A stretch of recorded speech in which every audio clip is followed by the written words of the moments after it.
Hiya folks, welcome to a new video here on KPDarts. This video today is something that I've wanted to put together for a while now, and it's about something that I've wanted to put together for a while now. Many people who follow me on Twitter, the other week I mentioned that I'm getting distanced away from virtual online leagues, playing against other people using video cameras and webcams, etc. It's becoming a little bit of a murky world, that area is now. And those who followed the channel as well will notice that at the start of the year we did a little series where we used a bit of software called KPDarts. And what KPDarts was, it was basically just a bit of practice software. It was abandonware, to be fair. It hasn't been used for quite some time. But one of the features of KPDarts was that there was a career mode. And in this career mode, you would become a dart player and you would play in a little tour. You'd play in various different events. And what that would do is that would create a order of merit, effectively. And as people won, you get points, or in the case of that, it was money. And you'd play through a whole season, get to the very last event of the year, which was obviously the World Championships. And if you were in the top 64, you'd qualify for the World Championships.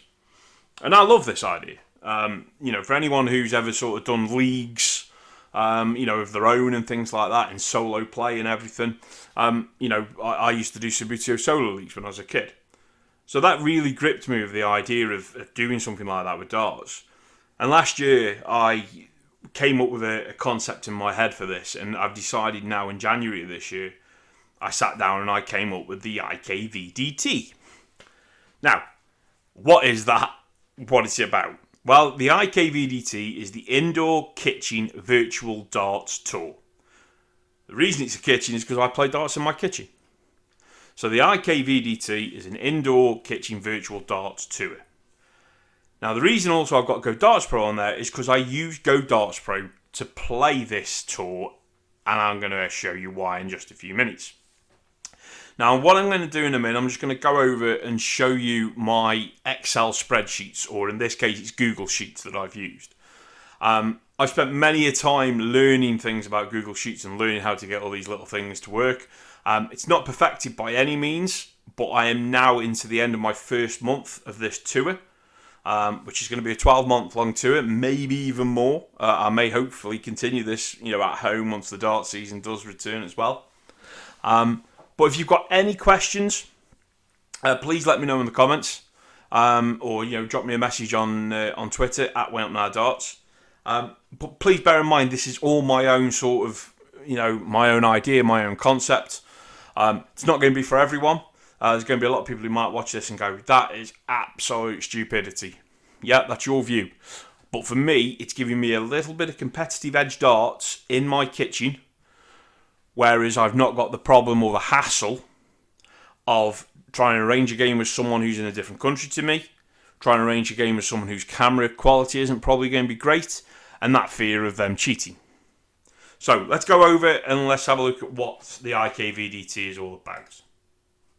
Okay, so on your screen now you can see that this is one of the first tabs. So we've got a few tabs to go through. So I'll try to go through them as quickly as I can. I will timestamp in the description the different tabs, etc.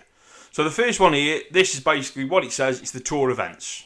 So I started this in February. I came up with the concept and the idea in January because KPDarts, the abandoned software, isn't brilliant.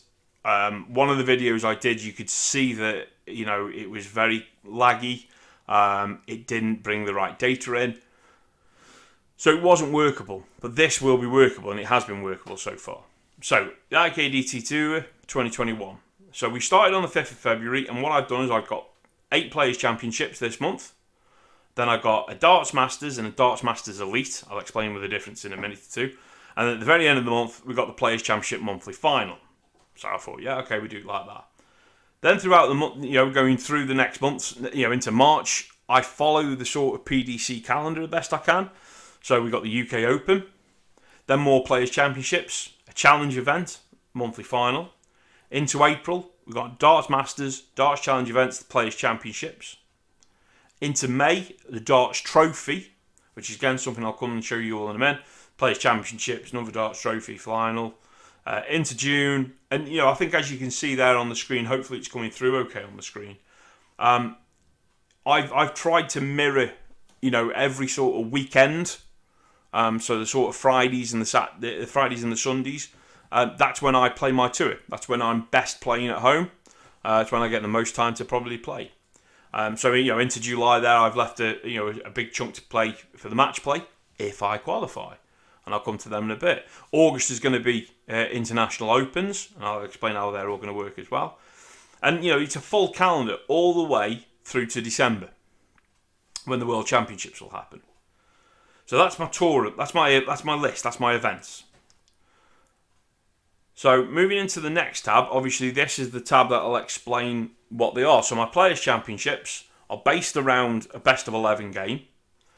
The winner gets 1,000 points, runner-up gets 700 points, semi-finalists losing 500, quarter-finalists 300, last 16 200 points, and the last 30 200 points. But the way it works, and again this will come to it in a little bit further down the line, is I play events with 128 players in. I play virtual events with 128 players. So you've got to get through the first 2 rounds to even guarantee yourself 100 points. I know you're probably thinking at this point, well, who are you playing? How are you playing them? I'm going to get to that in a minute. So again, I've got all my events listed down here. And then, just for my own records and my own record keeping, I've kept a list of who's won the event so far. So far in February, we've played 8 Players Championships. And yes, you'll see the names of darts players there. And I'll come to how they are working them in. So you obviously, you can see that the first ever one was run by Steve Brown, then Gary Anderson, Brendan Dolan, Christopher Tyskie, Peter Wright, Michael Smith, Gerwin Price, and Jose de Souza. So that's who's won my Players' Championship so far. And again, you might be going, well, how's this working? How's this working? I'm getting to that. Honestly, I am. So I will get to that bit now. So what you'll see on the screen here is a list of players. So if I can just get, I think there's a better list to show you. It's not that one, is it this one? Yeah, it's this one. So I use Go Darts Pro to play against the computer. So I'm playing against the algorithm generated by GoDartsPro.com. Go Darts Pro is obviously from levels 1 through to level 20. I have played all these different levels. I've worked out what's what amongst these levels. Would a professional player, or if you will, mirror levels 1 to 9 on GoDartsPro.com? No. It's simple fact, no. Even watching the Q School a few weeks back with some of the averages in the early rounds, the averages that you get between levels 1 to 9 on GoDartsPro.com, you're talking around a 40 to 50 average. So would they last in a tour? No, so I don't count them in. So in this tour, I think the lowest level we have is a level 11. But what I've done is I've taken the PDC Order of Merit, BDO players, all the women players that joined the women's series last year, and all the players that applied for the PDC Q School last year and this year. What that has given me in total, I think, if my memory serves me, it was 450 names. Okay, so there's 450 names I have got in this database. And I am adding to it as well. So there are players that are popping up that I didn't have at the start of February that I'm adding to this list now. And what I've done is effectively I've just assigned every player a level from GoDartsPro.com. So Gerwin Price, Michael van Gerwen, I've assigned them a level 18. If you assign them a level 19 or a level 20, you are talking about them doing 9 darters consistently and regularly.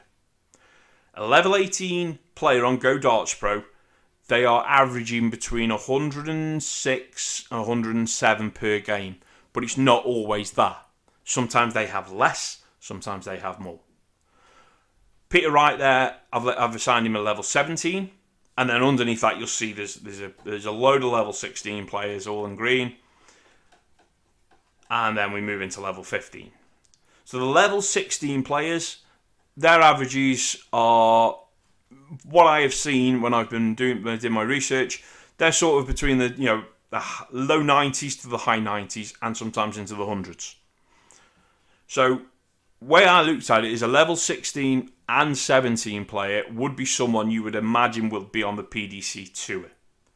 Level 15 would be someone who would probably be on the Challenge Tour, as it was. I think it may still be known as that.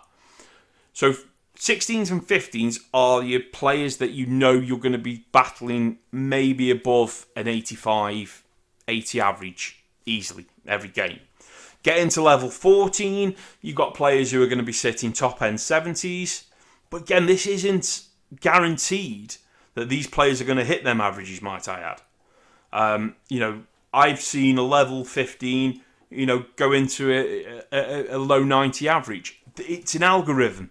It builds up off an algorithm. I haven't got the specifics of the algorithm, but it works for me and it works for how I want to do it. So that's how I've got all the players. So I've got the proper player names. Don't think there's any copyright against it. It's my own thing in my kitchen. How I select my players? Well, all I simply do is I've taken that list and I've placed them all in this column. So you'll see there. So if I'm in the event, I take 127 names. If I'm not in the event, I take 128 names. And all I will do is I will scan that column. So I will take column A, go to data at the top here, randomize range, and that will randomize the 450 players and give me 128 or 127 player names. If I'm running an event with that many, if I'm running an event with 256 players, I just go down to the 256 line.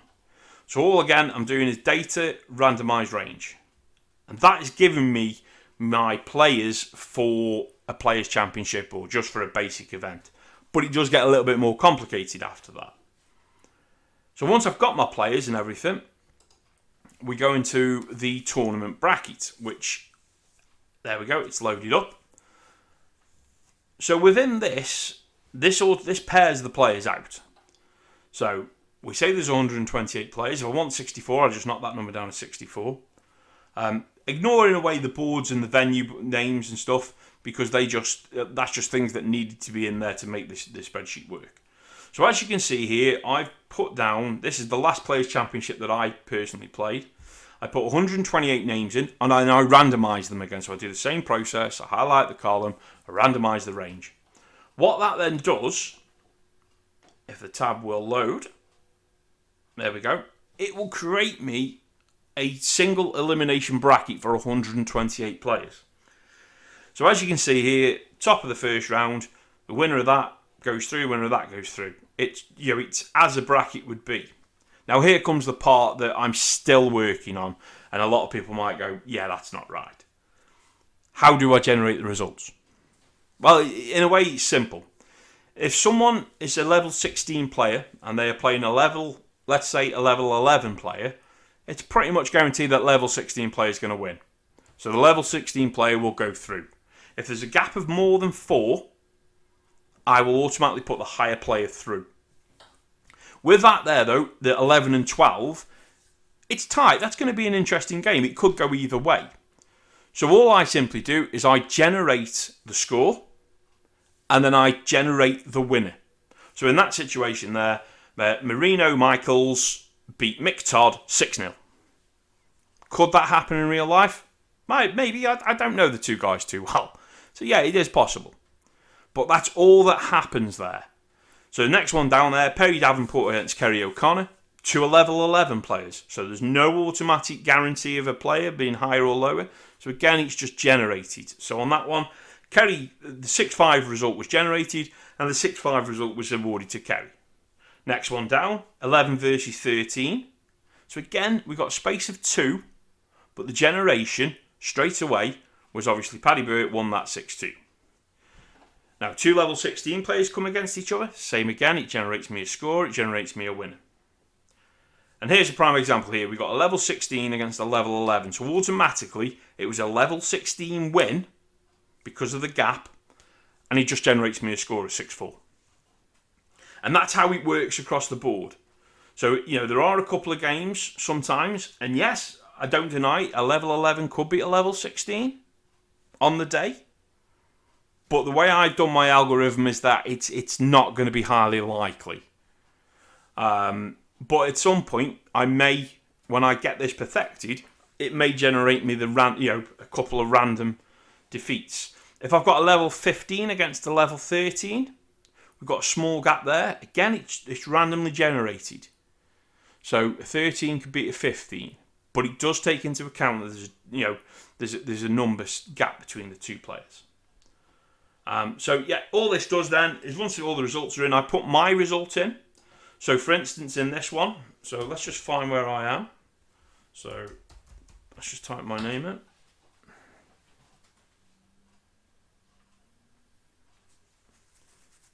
It's not going to find me, is it?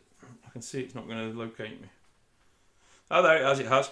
So in this one, this was a first round game for me. Now obviously I haven't got a level. I know my ability. At the moment I'm about a 61, 2-ish average. But I was up against a level 16 player. So all I simply do there, I don't automatically lose. Because I'm playing that game. I go to godartspro.com. I fire up a 501 game. Best of 11. I flip for who wins the bull. I'm playing against level 16. Game on. And then I just simply play against the level 16 player. On that instance there, I lost 6-0. Okay, so not a great game for me. But the irony is I'd actually already qualified. I'd already got some points, which I'll come to in a minute. But that's how that idea works there. So I'll just show you here as well. This is my tournament record. So this is how I've gone. So as you'll see, Players Championships 1 and 2, I went out in the last 128 of them two events. Players Championship 3, I got to the last 64 and played Rob Cross and lost 6-0 with a losing average of 77.3. I can't remember what his was. Players Championship 4, I lost to Robert Collins 6-0. Players Championship 5 was my best run. So I played Danny Van Klompenberg, who I got down as a level 12. And then Juliet Finley is a level 12. I won them games 6-2 and 6-4. And then lost to an Andy Kent, who's a level 14, assigned, 6-1. Players Championship 6 I didn't participate in because my foot was killing me that day and I didn't play. Players Championship 7, I got through to the last 32, where I played a level 16 Ian White and lost 6-0. And I think on that one, Ian White had a 93 average. So that's what I'm saying. He's level 16, but he had a 93 average. And then obviously, like I say, playing down level 16 in my last one, lost 6-0. So I'm keeping my record of how I'm doing as well, so I can see my highest checkouts. So my highest checkout so far has been 103. My least starts so far has been 17. How many tons, 140s, 180s I've hit, and my doubles percentage. That's just for me personally. I just like them little bits of stats. So what does all that mean? So far I've shown you my tour, the players, the levels, how the bracket works, how I keep my record. So what's the point of it all? Well, this is the point of it all. What I have done is I have created a order of merit. So if we go to here to the leaderboard on this order of merit, as you'll see here, you've got all the players listed down here. Now, yes, this is where I'm looking to tweak this database, because at the moment you've got Joe Cullen there, who's on no points. Devon Peterson, no points. Danny Noppert, no points. The reason these guys have got no points is there's two reasons, really. One, they may not have been selected to play in an event, and I can see if they've played in an event. I still be able to track that. Or two, they may have played in an event, got knocked out in the first round by a fallow level 16 player. That's possible. So they wouldn't get any points. But what you can see here is when I'm putting the points in, so if I go to my Players Championship tab, when it loads up, you can see here all the points are put in. So all the way down here, we've got all these points. So again, don't forget, if you get to the last 32, you get knocked out in the last 32, you get given 100 points. So this builds up all the points. What this then does is creates me an order of merit. So here on my order of merit, you can see at the moment, I've got a level 16 Michael Smith top. And very much shocked to me, I'm currently 73rd on this with 200 points, which qualified me in this virtual tour for the end of the monthly battle monthly final, which I never thought I would get to. But I'm going to be up against a lot of level 14, 15, 16, 17, and 18 players. But it's the luck of the draw. I reckon I can probably compete with a level 14. I don't think I'm good enough to compete with level 15 and above at the moment. I really don't. But there's the challenge for me. So if I'm playing someone online, I don't know who they are. They could be a world beater in Germany or a world beater in New Zealand. I don't know. But, this, I know where I'm at. So I know the challenge I'm already facing. And obviously this Order of Merit, you've got the Players' Championship Order of Merit, the Darts Challenge, Darts Trophy, Darts Masters, which are other events that I've got in there.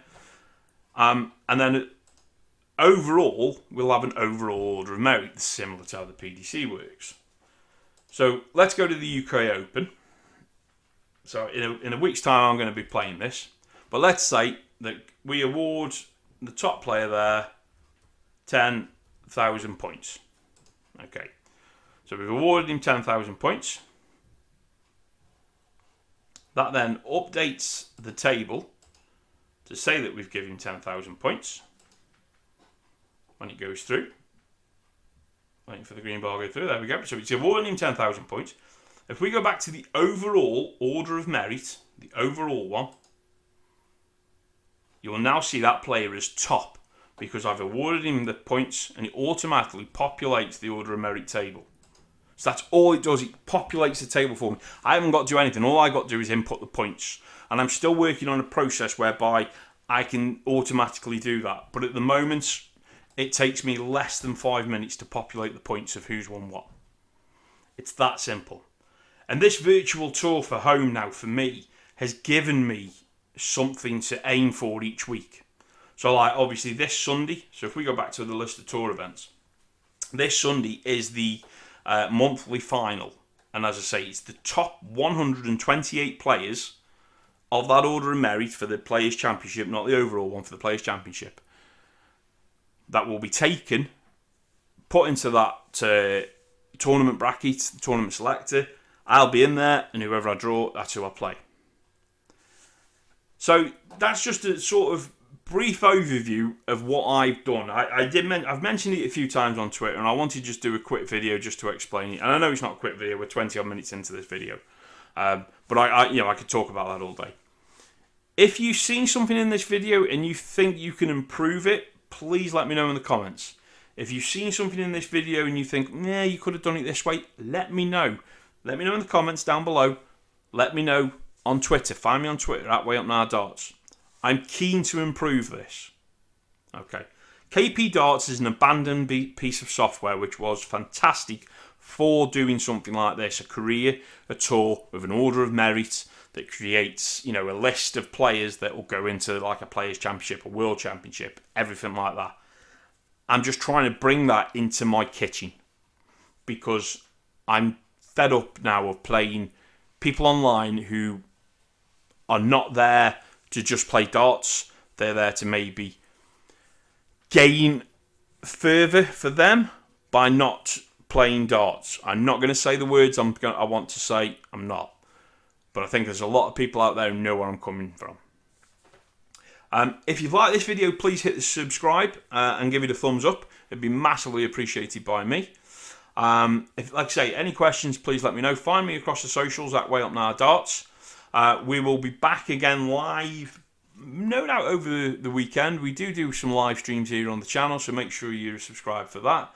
Don't forget, we are doing a subscriber giveaway as well when we hit 180 subs. I'm giving 6 months membership from GoDartsPro.com, so it will be a premium membership to GoDartsPro.com. So thanks very much for watching, and everyone, just mind your hockey.